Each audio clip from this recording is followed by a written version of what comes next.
taat pada suami ketika diajak ke ranjang. Banyak strategi zaman sekarang wanita-wanita untuk menolak itu. Dia pakai minyak-minyak yang baunya ndak enak, pura-pura ndak enak badan, tempel koyo sana, tempel koyo sini. Untuk agar suaminya ndak deket-deket sama dia.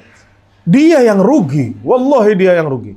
Besok suaminya lirik tetangganya ada janda, antum yang bingung. Jadi banyak masalah ini di rumah karena suaminya tidak merasa puas, tidak merasa apa yang dia mau sama istrinya dikasih.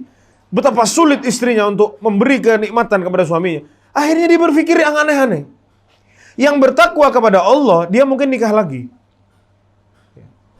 Itu mimpi buruk seorang wanita, suaminya nikah lagi. Kalau suaminya zina, tidak terbesit di kepala dia itu sebagai mimpi buruk. Padahal itu lebih dahsyat daripada suaminya nikah lagi.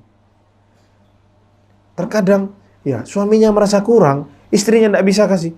Tidak kuat, istrinya tidak acuh. Ya, acuh tak acuh.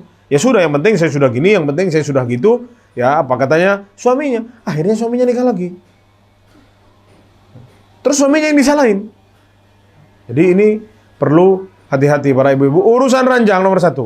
Ini termasuk inti dari pernikahan. Katanya para ulama saat mendefinisikan arti nikah, akdun nikah, apa artinya? Banyak sekali para ulama mengartikan akdun nikah itu akdul istimta.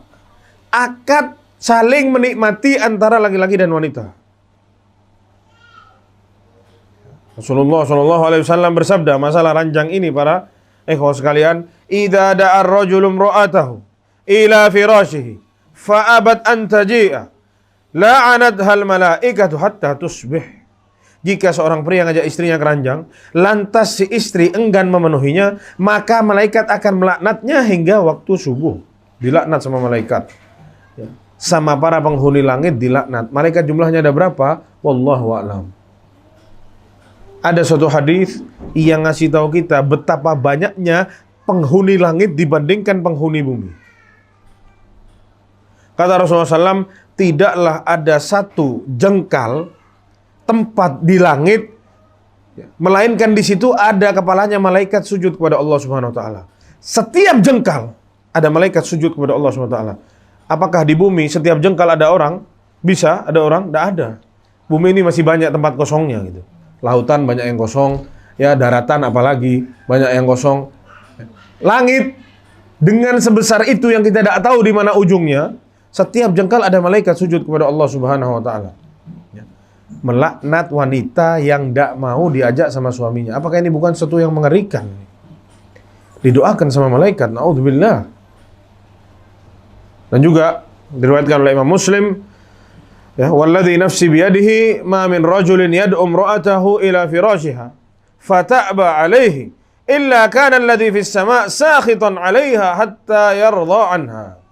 Demi zat yang jiwaku berada di tangannya, kata Rasulullah SAW, tidaklah seorang suami memanggil istrinya ke tempat tidurnya, lalu si istri menolak ajakan suaminya, melainkan yang di langit, penduduk langit, para malaikat semua itu murka pada istri tersebut sampai suaminya ridho kepadanya.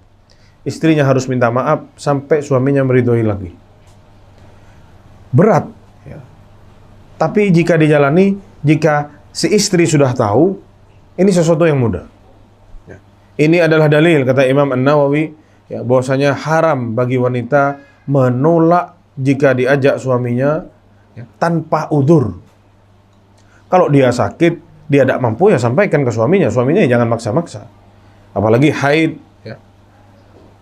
Maksudnya bukan apalagi haid, ya. Haid pun si perempuan tidak boleh nolak, maksudnya begitu. Kenapa? Kata Rasulullah SAW, isna'u kulla syai'in illa nikah.